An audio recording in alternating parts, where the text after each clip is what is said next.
Hey folks, I'm just doing another quick little video because I realized yesterday that I didn't really quite explain what to do with the drill pouches after they've been folded and kitted and everything like that. I did mention that that I use little boxes to store them in, but I didn't really explain it too well. I also want to add that in the pouch making video, I had also forgotten to mention how many drills that each pouch can hold. So I have wrote that in the description. If need be, anybody wants to go back and look at that, they're more than welcome to.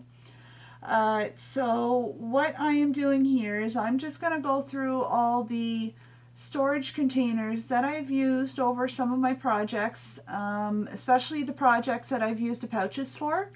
I really have an eclectic collection of boxes, some funny, some functional, some just plain weird. But okay, so yesterday I was mentioning something about the big boxes and the little boxes. These are the decorative boxes. I mean, you can find these at the dollar stores, just real dirt cheap. They have the large boxes, medium boxes, and they also have small boxes.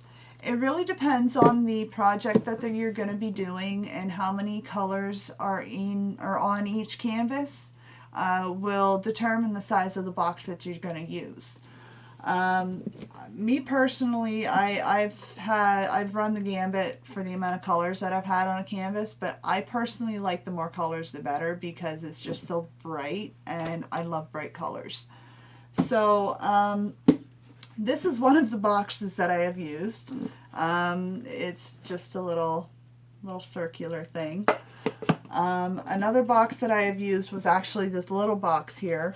Right now I'm actually using this for styrofoam storage. What I use these for is if there's any overlap on a canvas after it's on the light board, I don't like having the little bends in it, so I'll reuse the styrofoam cores that the canvases come rolled over, and I will just stick these right underneath, and they honestly they offer a really great platform for the overhang. So if you like to reuse things, that would be an excellent idea, because if you're like me, I don't like throwing out styrofoam into the landfill because it'll just be there forever, and it's just not good for the environment. So a next box that I've used, this was actually my last project, my little chubby kitty. This is a little tackle box, toolbox kind of thing. And this is how I keep them stored. So I just keep them all lined up. Me personally, I do everything alphabetically and numerically, and then once those are taken up, then I go symbolically, or symbols, or however you want to say it. But I have everything labeled.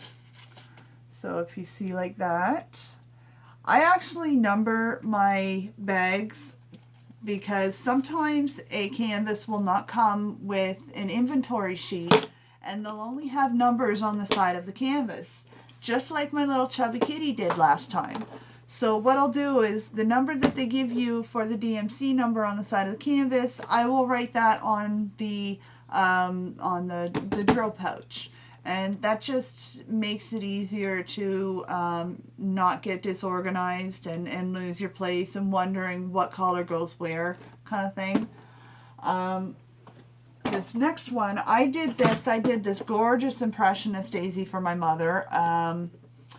I did this one could only fit on the side. Now what I find when I do projects with the drills is I actually have something that's kind of like a bookmark, and what I will do is I'll take one of my empty drill pouches, and you can put anything in it really. I used an old plastic knife, and then you just tape it in there, and then as you're working on your canvas and you're working on a certain number, you just place it in where you're working. You take it out, work it on the canvas, and then when you're ready, put it back. And then this thing, you keep moving it backwards and backwards and backwards until you're at the end. And then by the time you're at the end, you just start all over again. So it has been a very, very handy tool, and I really love it. And I definitely recommend getting something like that if you're going to try this method. It makes things a lot easier because you're not going to lose your place.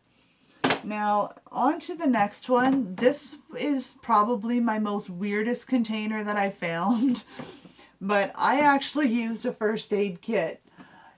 So weird. This one here, it is definitely not pretty on the inside, but again, it was still functional. So, yeah. I had the large pouches on one side, and then I used the medium and small pouches on the other side.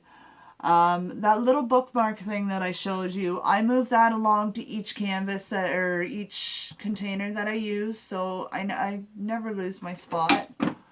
That one was just hilarious. I don't know what I was thinking with that. Okay, the last box I'm going to show you was actually the first box I showed you, which is the big decorative box. What I have done with this one is I have sectioned it off, as you can see right there. Now, it's done with really thick cardboard and duct tape. Now, it doesn't have to be pretty, it just has to be functional. And I mean, I'm not fancy. I don't really care if I'm looking at duct tape. If you want to use, like, say, a decorative duct tape, make it pretty, make it sparkly, you know, put your own touch on it, then by all means, do your thing. But like I said, I'm not fancy. Gray duct tape is fine for me. Yeah, so I think that just about covers it, but I just wanted to kind of do like a part 2 to show what exactly I did with the drills, pouches, once I'm ready to start working on a project. Okay, I hope this helps everybody. Have a good night. Take care.